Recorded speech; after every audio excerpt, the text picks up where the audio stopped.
I'm Ria Tran 33, and I never imagined the thing I'm proudest of would turn my family into my biggest threat.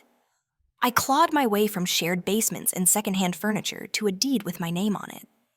Then, after 5 years of silence, my parents showed up like ghosts who knew the code to my heart and demanded I sell my home to erase my sister Sabrina's $260,000 mess. I said no. They didn't just push back, they crossed a line I can't uncross. What they didn't know was that my house held a quiet advantage they could never bend to their schemes. I'll tell you how that saved me. But first, where are you watching from Drop Your City? And if you've ever had to guard your peace from family emergencies, hit like so the algorithm knows we're done, apologizing for healthy boundaries. I grew up outside Chicago, the neat kind of suburb with identical mailboxes and dads who polished grills like sports cars. From the curb, we looked fine. Inside, the roles were assigned early. I was the responsible one, the list maker, the girl who taped her allowance in labeled envelopes. Sabrina was the event. Confetti followed her. If she breathed near a paintbrush, my mom Lydia posted 6 photos and a quote about talent. If I brought home straight A's, Dad Thomas would nod and ask if I'd remembered to fold the towels his way. You always land on your feet. Mom loved to say smiling like it was a compliment. It wasn't. It meant I could be ignored because I'd figure it out. By 16, I stocked shelves at a pharmacy after school and did homework in the break room with the smell of floor cleaner and cough syrup in the air. I saved for college. My parents made it clear their money had a destiny, and its name was Sabrina. When I asked about tuition, Dad didn't blink. Your sister's gifts need support, he said. You're practical, you'll manage. I did. I pieced together scholarships, took small loans, and graduated from a state school with a business degree and a stubborn spine. Meanwhile, Sabrina headed to an expensive art conservatory in New York, where my parents covered classes Rent and Creative Essentials, which apparently included a neon pink espresso machine. I got an entry-level role at a credit union in the city. The pay was modest. I lived with roommates who rotated out like seasons. I packed lunches. I said yes to every ugly task if it taught me one more system. On Fridays, I treated myself to a bus ride instead of walking in the snow to the train. That was luxury back then. Sabrina floated from project to project. A pop-up gallery, a clothing line with hand-painted jackets, a multi-sensory installation that was basically candles and mirrors. When funds ran low, she called home. When she called me, it was only to ask what banks look for in a pitch. The breaking point came 5 years ago.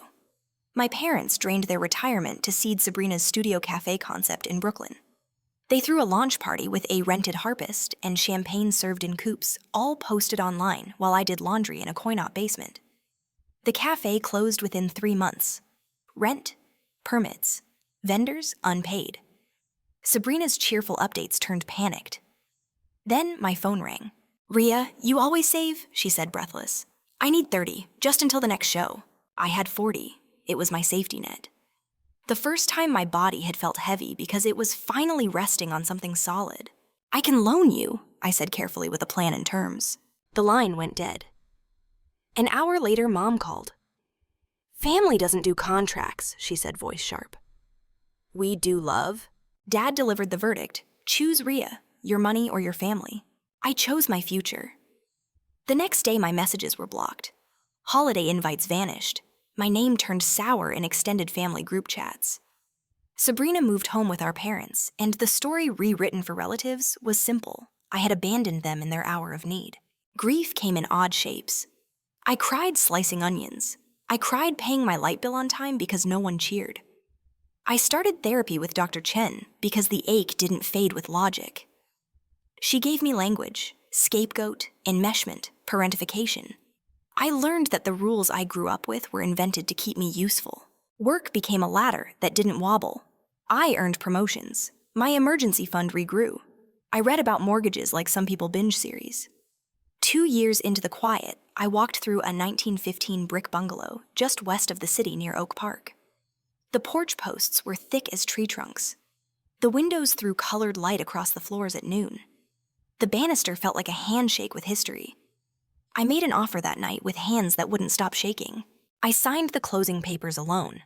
No ribbon cutting, no congratulatory toast from anyone who shared my smile. But the key turned, and something in me unlocked too. I worked by day and painted by night, trim-taped with the precision of a surgeon. I learned to sweat copper. I discovered that primer forgives sins. On Saturdays, I dragged a sander across the porch, while Mrs. Alvarez from next door offered lemonade and unsolicited life advice through the railing. Across the street, Mr. Whitaker waved and threatened to report my lawn to the city if I didn't let him teach me the right way to edge. I laughed, then learned. My house became a verb. It asked me to act, to choose paint, to choose people. I hosted my first Friendsgiving on a mismatched set of thrifted plates and felt for the first time not like a guest in my own life. At work, I moved into risk analysis. I helped ordinary people untangle dangerous loans and set boundaries with predatory lenders. The irony wasn't lost on me. The ache for my parents dulled into a quiet room I rarely entered. I stopped checking their social media. I stopped rehearsing speeches I'd never give. I wrote new traditions into my calendar with ink. Then, on a Tuesday that smelled like basil and hot dishwater, my phone lit with an unknown number. I almost let it go to voicemail. Habit. Then I answered. "Hi, honey," my mother said as if she had called yesterday for a recipe. The spoon slipped from my hand and clattered in the sink. "Mom, we've been thinking about you," she said. "Come to dinner Friday. Your father will grill. Sabrina will be there. It's time we were a family again." No apology, no mention of the 5-year canyon. Just an invitation across it like she was selling tickets to a bridge that didn't exist. I heard Dr. Chen's voice in my head. "What do you hope will happen? What is likely? What boundaries do you need?" I said yes. Then I called Dr. Chen and booked an extra session. We wrote a plan. I would keep conversations surface level. I would not disclose numbers. If things turned manipulative, I would leave. I repeated those rules out loud, driving home like affirmations. I slept poorly all week and pretended I wasn't counting breaths. Friday came gray and humid. I picked a navy dress, serious, not flashy. I brought a mid-priced Pinot polite and unprovocative. Their house looked smaller. The lawn was patchy. The flower beds Mom once curated like galleries were choked with dandelions.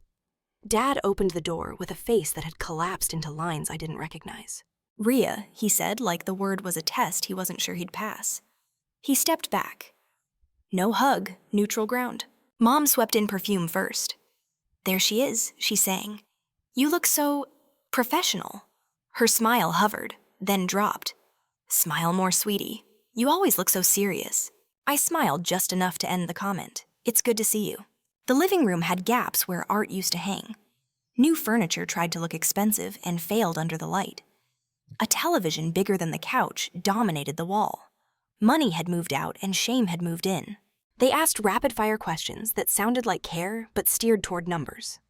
Still, at the credit union, promotion rent rising in the city, I answered in generalities. "Work is steady. I've been fortunate. Housing is housing." "Are you still single?" Mom asked, the rhythm of old disappointment returning to her voice like a favorite song. "I'm building a life," I said. "It keeps me busy." Dad's gaze flicked to my hands. "We heard you bought a place," he said, casual as weather. Before I could answer, the front door burst open. Sabrina breezed in like air conditioning. Designer dress, immaculate hair, a laugh too loud for the room. She hugged me, perfumed and performative.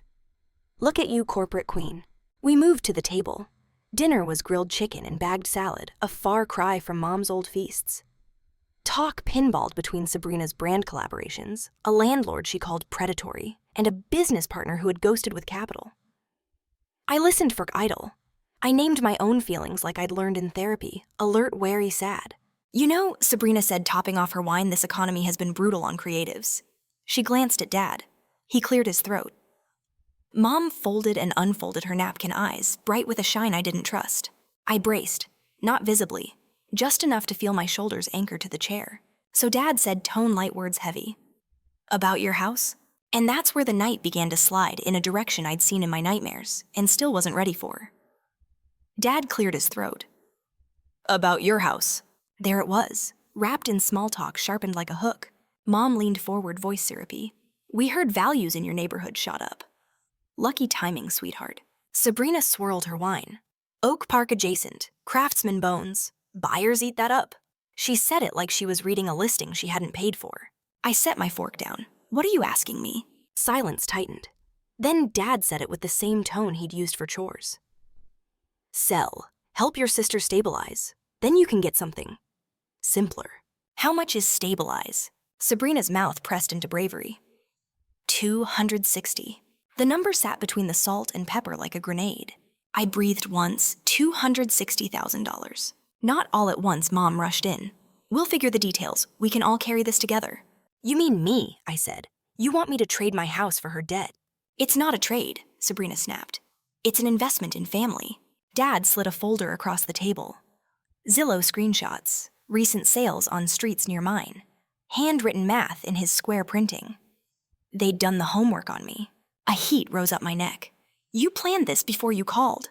Mom's smile thinned. We planned to reconnect. Money is just timing. I turned to Sabrina. What is the debt, be specific? Her spiel wobbled, then came fast. Back rent on the studio. Inventory on consignment that became purchases. A renovation loan for a live work aesthetic. Credit lines, a bridge loan. My partner bailed. It snowballed. Is any of it secured? Are there judgments? Rhea Dad warned, like details were rude. Don't interrogate your sister. She's asking for my house, I said. Questions are free. Sabrina lifted her chin. Collectors are calling. I'm drowning, but with a cash infusion I can pivot.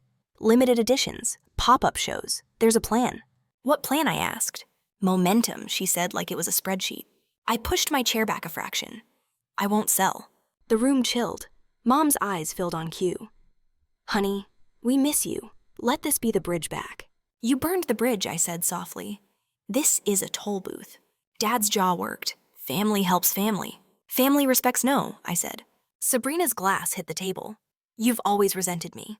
For being funded, I asked. No, for never being asked to stand on your own feet. She leaned in. You think you're better because you like budgets.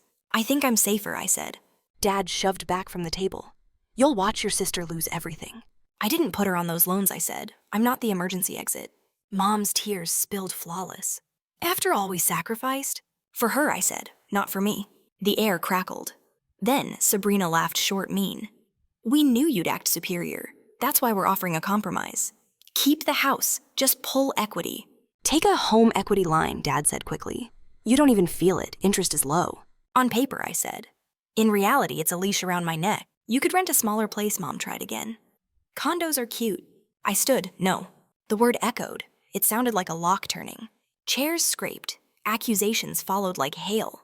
Cold, hard, rehearsed. I picked up my wine, set it in the sink, and felt my hands steady themselves without permission. I'm leaving, I said. If you walk out, Dad warned, don't expect. Another ultimatum, I said. We've done that script. Sabrina's face twisted. I hope your perfect little porch collapses. I grabbed my purse. At the door, I paused. I hope you all learn to swim because I'm done being your life raft. Outside, the night air felt wet and honest. I sat in my car and shook until my breath found me again. My phone buzzed before I pulled away texts stacking from unknown numbers. I let them pile like leaves. Then I drove home to the only place that didn't ask me to bleed for it. I locked the door. Twice. The old house released its creaks. I touched the banister warm and smooth under my palm. In the office, the file cabinet hummed its metal certainty. My deed, my insurance. One odd paper I always meant to frame a certificate the previous owner had left in an envelope with a note. You'll want this one day. I slid the envelope back into the drawer and didn't read it. Not yet. I called Talia my anchor since freshman year. She picked up on the first ring. Tell me everything she said. I told her enough. Not the parts that clawed. Not the old ache that still thought I owed my childhood debts. She listened without interrupting. When I finished, she exhaled like she'd been holding it for both of us. This isn't about saving her, she said. It's about owning you. You said no. That's a new language in your family. I feel cruel. You're protecting your oxygen, she said. If they wanted help, they'd accept terms. They wanted tribute. I laughed and cried at the same time. It sounded rusty. Dr. Chen would high-five you. I'll invoice, Talia said. Then gentler change the locks tomorrow. I already did last year, I said. Double cylinder. Cameras next. Good, she said. Bring the spare key inside. No hooks near doors. I glanced at the key rack by the back entry. Habits you don't question until a friend points. Done, I said, and took it down while we stayed on the line. The texts kept coming. You're cold. How do you sleep? When you need help, remember this. Numbers I didn't save, numbers I blocked. Sabrina posted a vague story about toxic siblings hoarding with a song that used to make us dance in the kitchen when we were 10. The song hit different. I muted her. The next morning, I told Dr. Chen everything again. Saying it twice made it real. We rehearsed scripts. I'm not available for that. That doesn't work for me. No, she had me practice looking at a spot above the doorknob while I said it so my eyes had somewhere safe to land. 3 days later, a white Camry idled at my curb. Mom and Dad inside, faces set to contrition. Against my better judgment, I opened the door, but not the top latch. "We came to apologize," Mom said. "May we come in?" Boundaries need practice. I was still clumsy. I unlatched. They stood in my foyer, taking in everything like appraisers. Lovely, Mom said, fingers grazing the console table. "You've done well." Dad's gaze moved like a scanner. "Solid work," he murmured, tapping the trim. He opened a closet without asking. Organized. Always were. I led them through fast. Kitchen, living room, no numbers, no stories. They asked to see the office. My stomach tightened. "It's just where I pay bills," I said, standing in the doorway so they couldn't step in. Mom's gaze skimmed the desk, the locked drawers, the small safe bolted to the floor. Dad's eyes caught on the window latch, the old casement hardware. He noted it the way he used to note prices at the grocery store. Without blinking. On the way back, Mom paused at the back entry. Her attention snagged on the empty strip of wall where a key rack used to hang. Her expression flickered. Annoyance, surprise, I couldn't tell. She masked it with a compliment about my herbs in the window. "We truly want a fresh start," she said at the door. "No asks. Just family." "Then you'll respect my no," I said. They nodded in unison like they'd rehearsed it in the car. Too smooth, too easy. After they left, I walked the rooms with slow steps. I checked the windows. I tested the doors.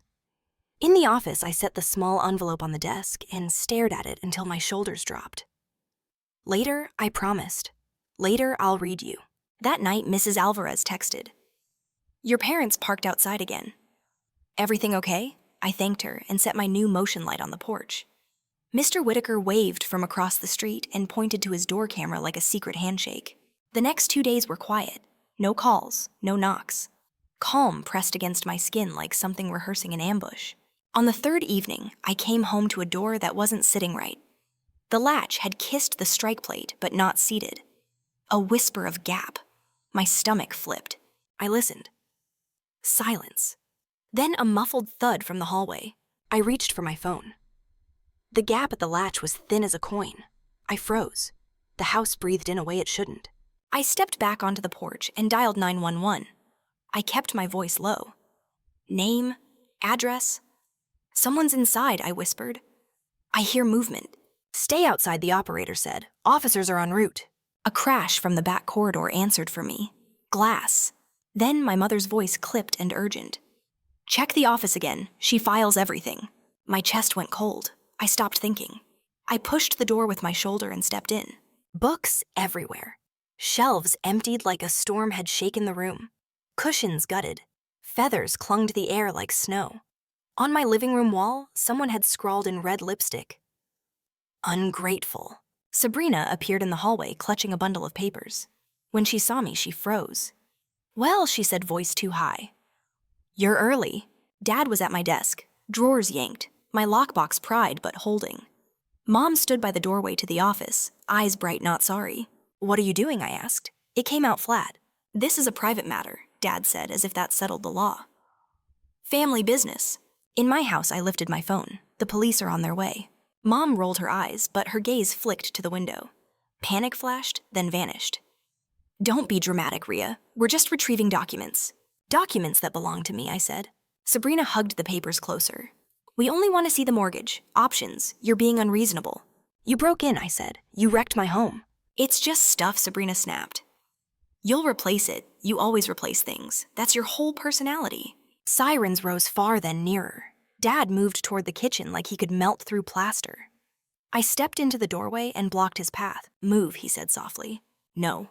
He took one step. I didn't budge. Something in me clicked into place, quiet, heavy, permanent. Red and blue splashed across the front room. A knock. "Police." I opened the door. Officers swept in. A woman with her gray hair in a tight bun took one look around and met my eyes. "Ma'am, are you safe?"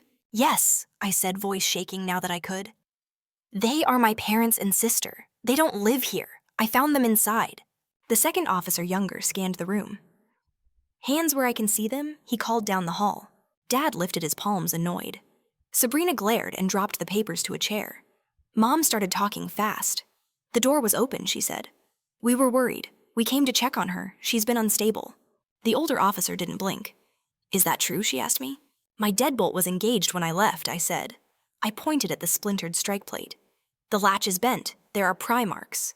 The younger officer leaned in, examined the metal, and nodded to his partner. He bent to pick up the bundle Sabrina had been holding. Financial records, he said. Not yours, I'm guessing. That's our daughter's, Mom said quickly. We manage the family finances. I'm 33, I said. They have no authority here. Neighbors had gathered outside, pulled by the lights. Mrs. Alvarez stood on my lawn in garden clogs, hand to her mouth. Mr. Whitaker filmed from his steps, expression bleak. The sight made me ache and oddly steadied me. People could see me. The truth had witnesses. The older officer, her name tag read. Pete Patel separated us. She took my statement in the kitchen, where the under-cabinet lights still glowed like nothing was wrong. I described the 5-year estrangement. The dinner, the demand, the apology visit, the empty key rack, the door tonight. Do you want to press charges? She asked. My throat tightened. I thought of the wall, the feathers, my locked cabinet teeth marks along the edge from Dad's pry bar. Yes, I said. All of them. Officer Patel wrote calm and efficient. We'll document the scene. We'll collect the statements. Please start a list of damaged items. Take photos before you touch anything. In the living room, the younger officer Reyes stood with my family. Did she give you permission to enter? He asked. Dad lifted his chin. It's our daughter's home. We have standing. That's not how property rights work, Reyes said. You are not residents here. Sabrina tried a new angle. This is a misunderstanding, she said, performance mode on. We had an argument. I came to smooth things over. Emotions ran high. Reyes gestured at the lipstick word on the wall. Whose emotions wrote that? Sabrina's mouth opened closed.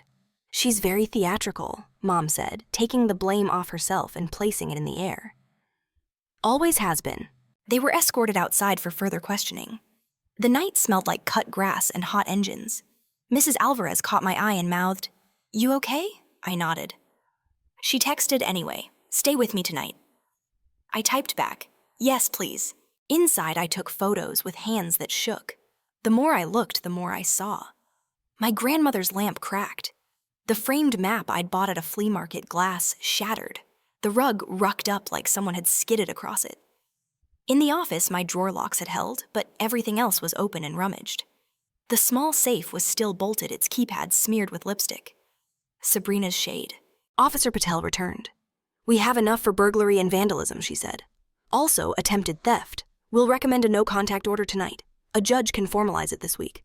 Thank you, I said. The words felt thin for what I meant. Thank you for believing me. For naming it. She handed me a card. Document everything. Change the locks again. Consider cameras. And don't let anyone talk you out of what you saw. They placed my parents and Sabrina in separate cars. No one was cuffed, but the doors clicked shut with a sound that made the neighborhood flinch. Mom's face pressed to the glass as they pulled away. She mouthed something I didn't read. Dad stared ahead. Sabrina looked small for once, just a person who had run out of stories. When the last cruiser turned the corner, the quiet hit. My knees wobbled. I sat on the bottom stair and tried to convince my lungs that breathing was still an option. A soft knock. Mrs. Alvarez stepped in without crossing the threshold. I brought a bag, she said, lifting a tote. Toothbrush. Socks. You're staying with me? I can. No. Her voice was gentle steel. You don't sleep alone tonight. I followed her across the street like a child after a fire drill. Her house smelled like tortillas and lemon oil. She made tea I didn't drink. She put a quilt over my shoulders I didn't feel. She told me where the bathroom was like she'd had a script ready for years. I slept in patches and woke each time to the image of that word on my wall. Not the insult itself, but the fact of someone writing it there. A hand I knew applying pressure to my paint. That intimacy was the wound. At dawn, Talia called. I'm coming, she said. Don't argue. Bring coffee. Dark. By 9, she was on my porch in Boots' hair-knotted jaw set. We document. We don't decide anything else today, she said. One pile for broken, one for salvage. We breathe. We moved like a crew after a storm. Photos, lists, a spreadsheet on my laptop where I plugged numbers I refused to round. Talia read the texts that had slipped through before I blocked everything. She swore under her breath and took screenshots. In the office, we slowed. "Start here," she said. "This is where they wanted to be." We restacked the drawers. We wiped lipstick from the safe keypad. Under the desk, a narrow envelope had slid against the baseboard. Cream paper. My name in the previous owner's neat hand. I'd seen it before. I'd put it aside a dozen times. "Open it," Talia said. My fingers didn't want to. I did anyway. Inside, a certificate with a gold seal and the city's crest. A letter behind it dated 15 years ago. "Notice of historic landmark designation," I read. "Protected structure. Exterior and specified interior elements subject to preservation guidelines. Conveyance requires board notification and review." I stared until the words sharpened. My house had rules of its own.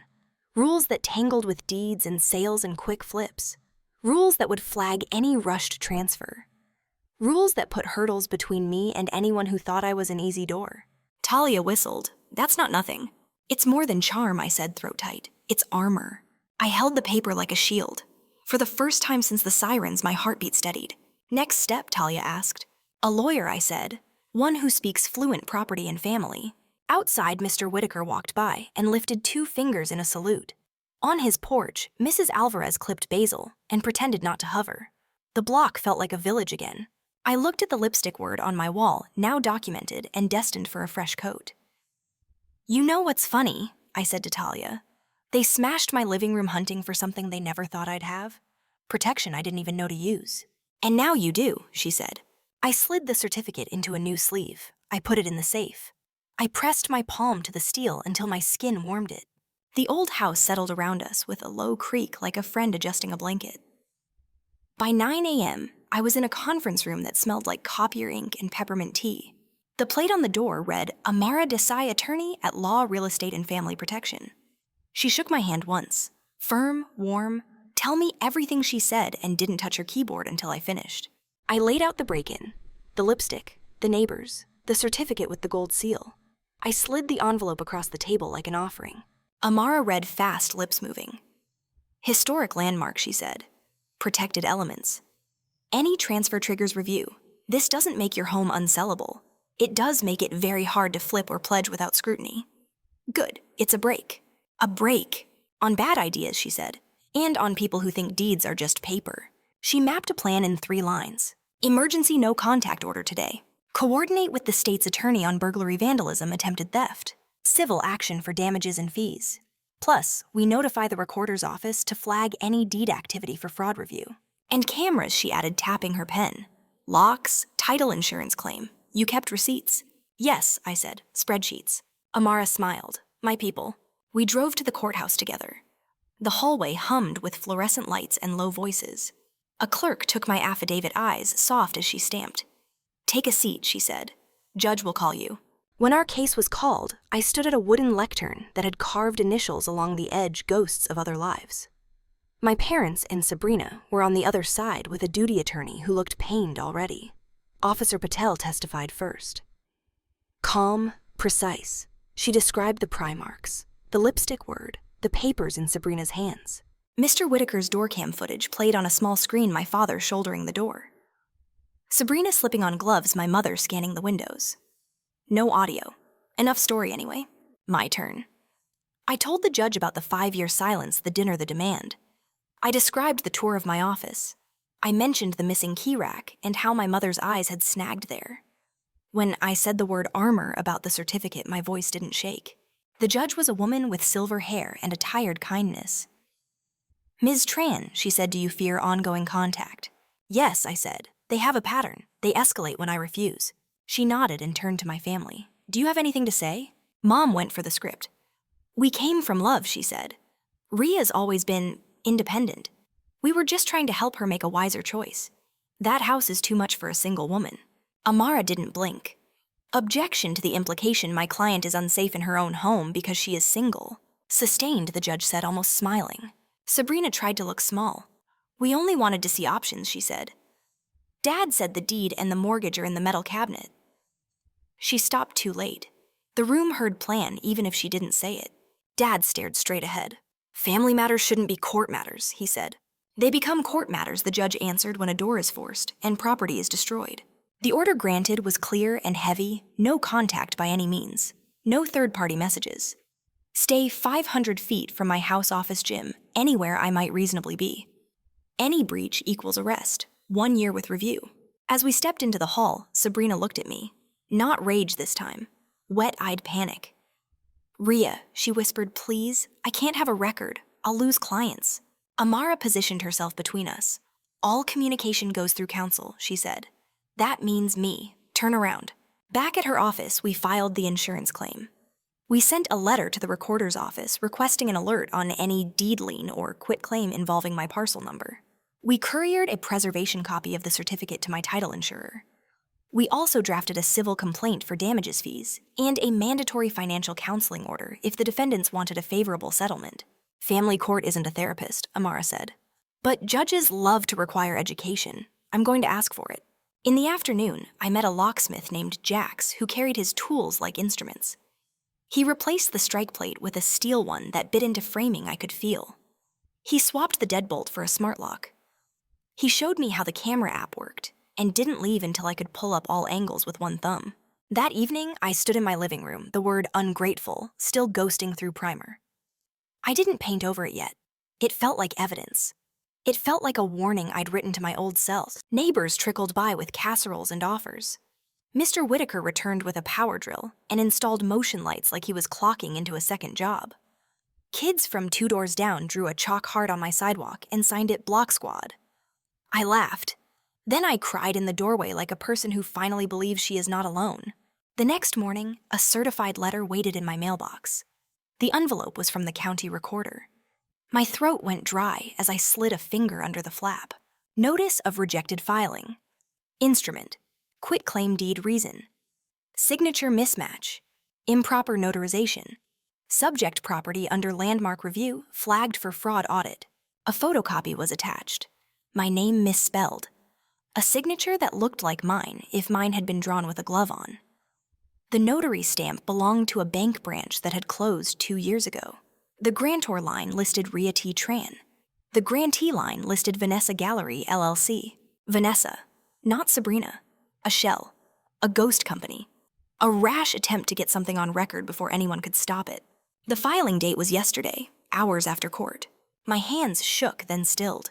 The break had worked. The designation had screamed. The recorder had listened. I forwarded the notice to Amara with the subject line they tried. She called 2 minutes later. This is gold, she said. We'll add attempted deed fraud to the file. The state's attorney will salivate. Will it stop them? I asked. It will slow them, she said. And it strengthens your civil case.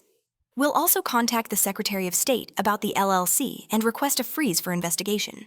Meanwhile, do not reply to any personal messages. No comment online. Let me be the wall. I did.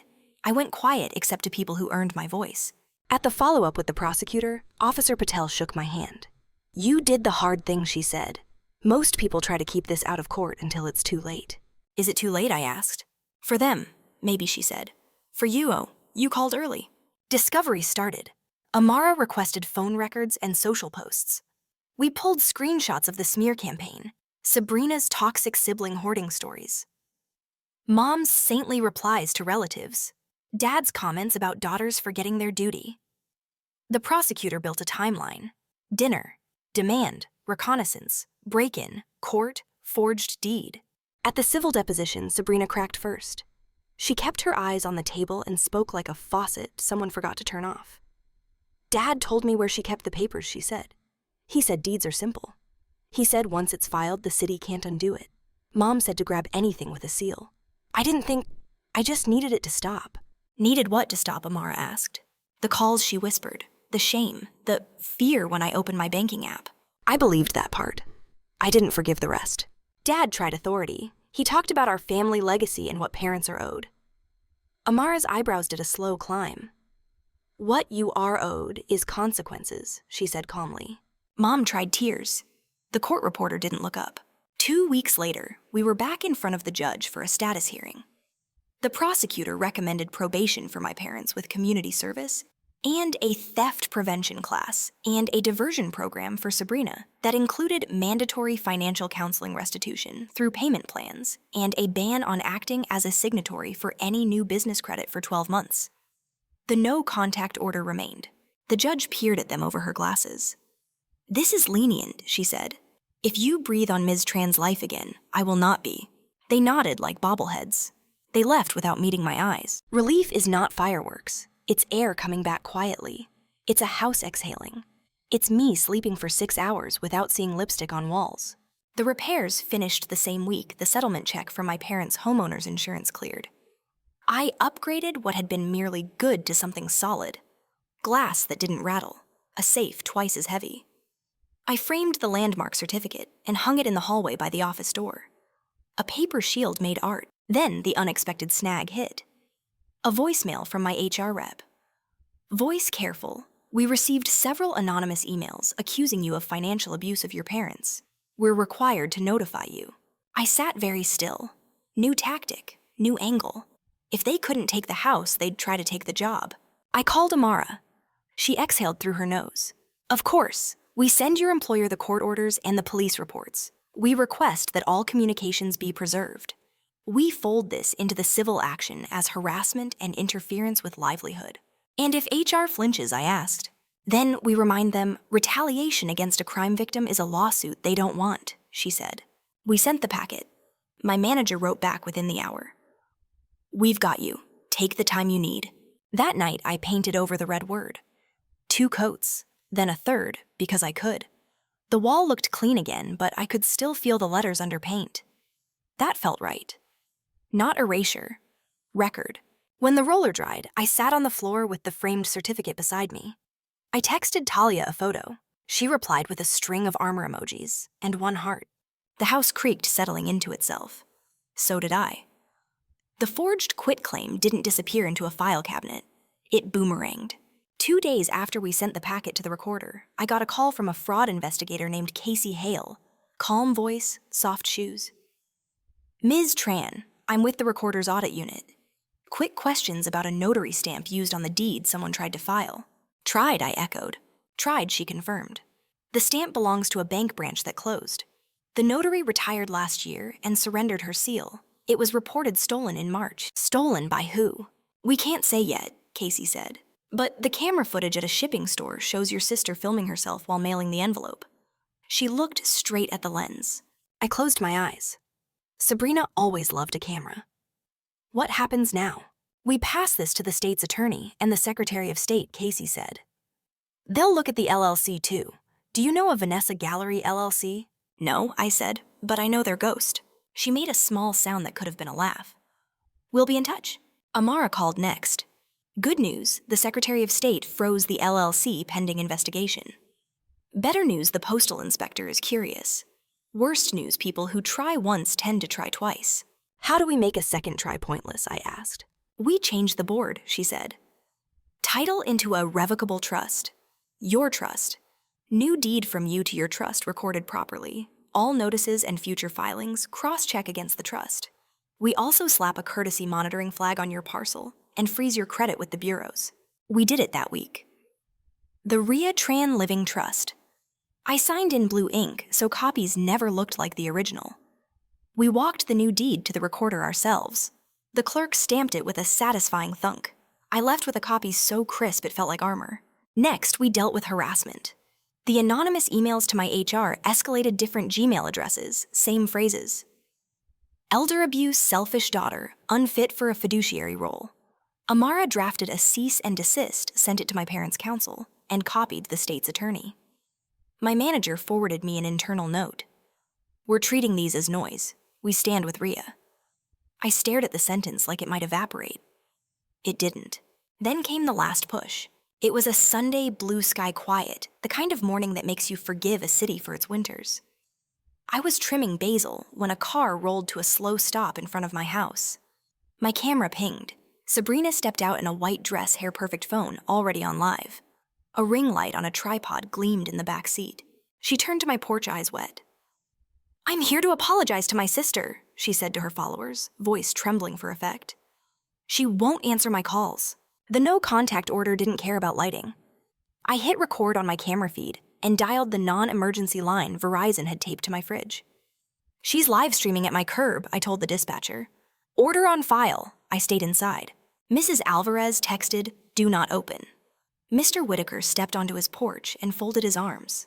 Two other neighbors wandered out and took up silent spots like chess pieces. Sabrina climbed my steps and knocked, framing her face to the camera. "Ria, I'm sorry," she said loud enough for the street. "I just need to talk." I didn't move. A patrol car turned the corner. Officer Reyes stepped out. He didn't roll his eyes, but his soul did. "Ms. Tran, you okay?" he called from the sidewalk. "I'm inside," I said through the barely opened window. He turned to Sabrina. "You're in violation, off the porch." "I'm apologizing," she said, tears now. "My audience." "You can apologize through counsel," he said, "off the porch." She hesitated, glanced at her phone, and made the calculation in her eyes. Tears would play better in the back seat. She stepped down as a second car arrived. The officers spoke quietly. They handed her a copy of the order she'd already been served. They wrote a citation and warned her that the next step was jail. She left wiping tears for the camera until the car door closed. When silence returned, my hands started to shake. Not from fear, from the adrenaline of not doing what the old me would have done, open the door. Fold bleed to make it stop. I texted Amara the clip, add it to the file she wrote, Pattern Matters. The forged quitclaim case moved faster than I expected. The notary confirmed her stamp had been taken from a storage unit she shared with a niece. The niece had dated a man who worked with Dad at his old job.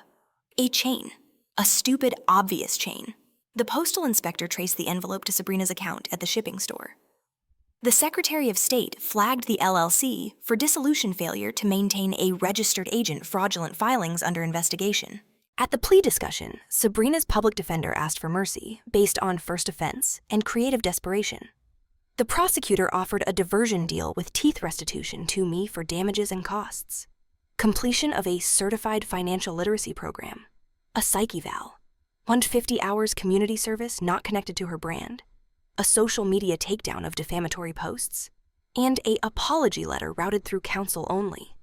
Any violation meant the state would reinstate charges for attempted deed fraud.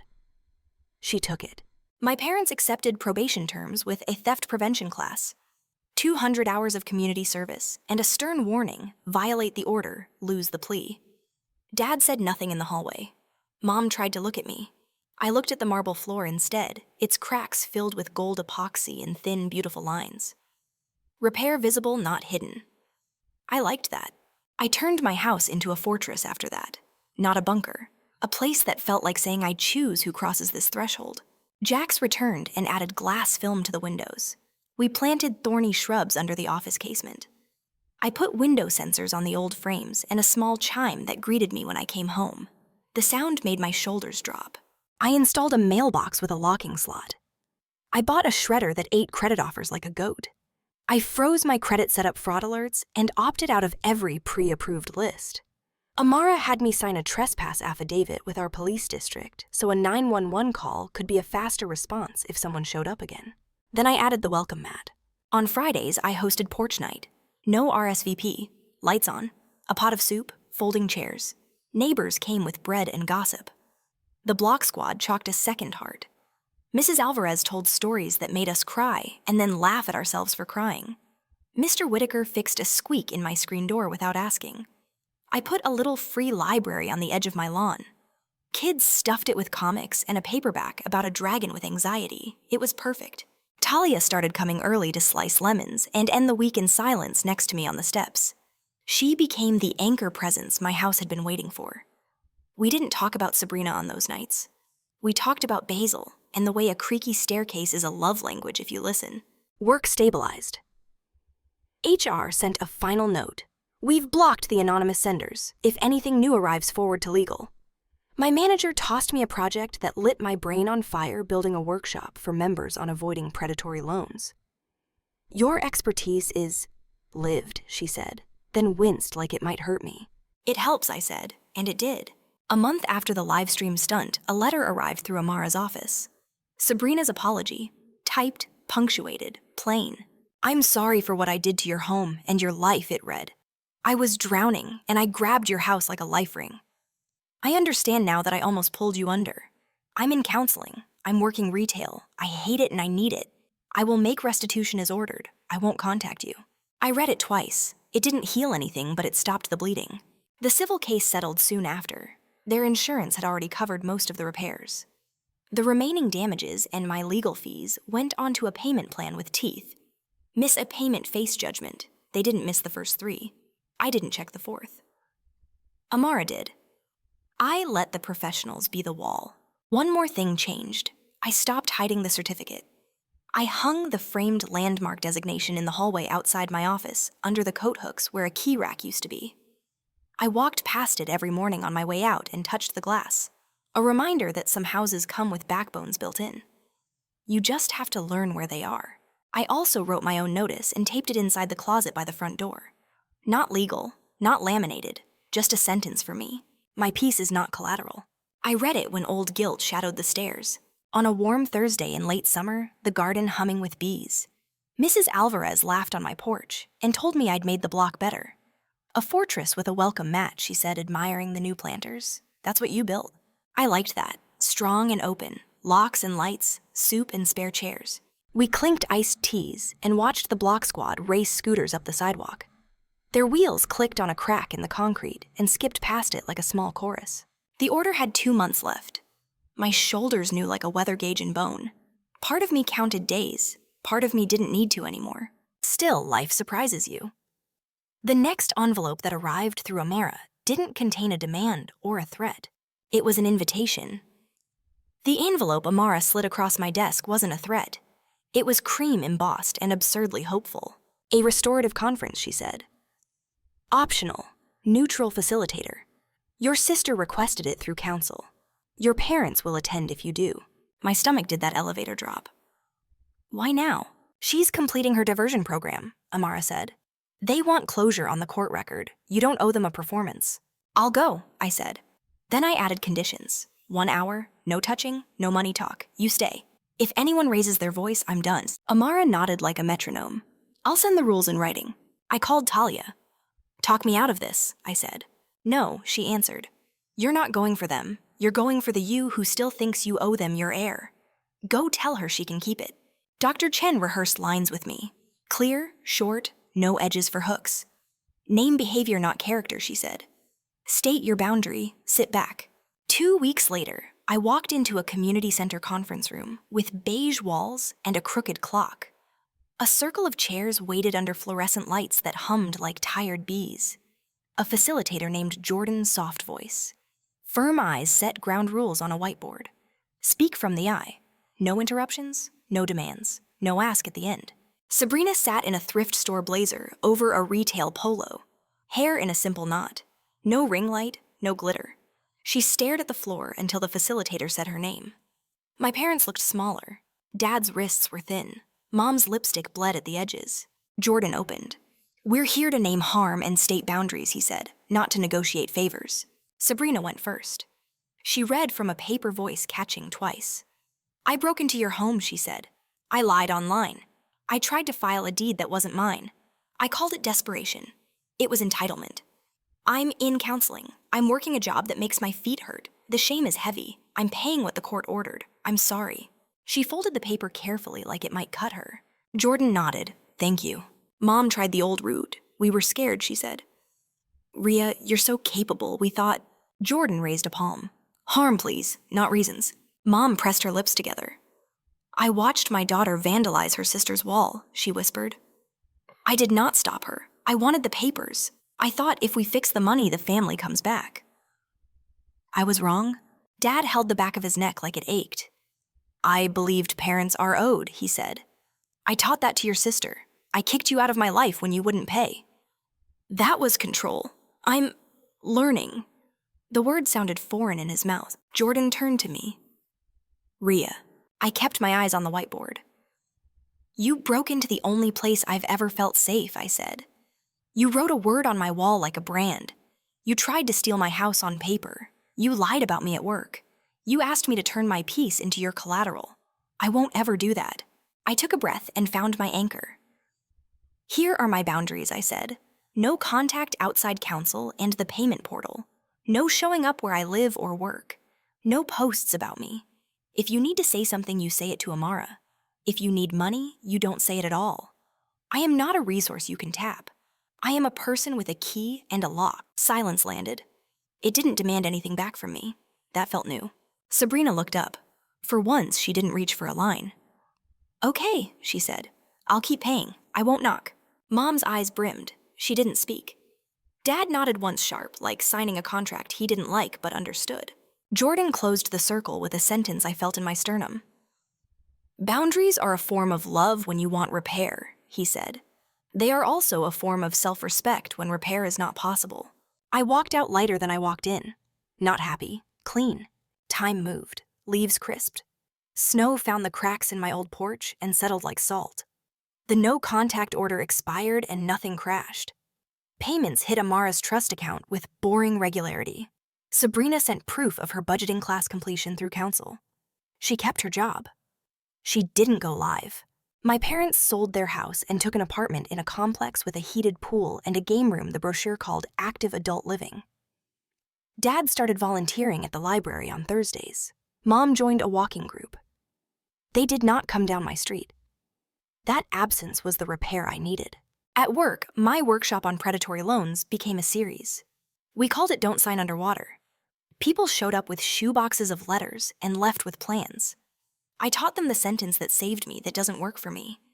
They practiced saying it to a spot above a doorknob just like I had. The house shed the last signs of the break-in. New glass didn't rattle in the wind. The rug lay flat. The wall where the insult had been scrawled now held photographs from Porch Night the Block Squad with purple tongues from popsicles. Mrs. Alvarez holding court with a lemon in one hand and a joke in the other. Talia and me on the steps, our knees just touching. Spring made the garden loud. I put in a trellis and painted it the blue of a deep lake. I adopted a dog named Juniper, who sleeps like she's being paid by the hour. She snores like an old man. She has one blue eye and one brown, like the house wanted its own set of stained glass that could blink. Casey from the recorder's office sent a final update: the notary theft case closed. The LLC dissolved, the stolen seal accounted for. We added your parcel to our permanent watch list, she wrote. If anyone so much as breathes a deed near your address, we ping you. I laughed out loud alone in my kitchen. The house cleared its throat in approval. I framed a tiny piece of the broken picture glass I'd saved from that night. A sliver. It sits on my bookshelf next to the landmark certificate. Evidence and protection side by side. I like how the shard catches light at 4 p.m. and throws it across the room with more honesty than a chandelier. One warm evening, the first porch night of the season, spilled onto the steps.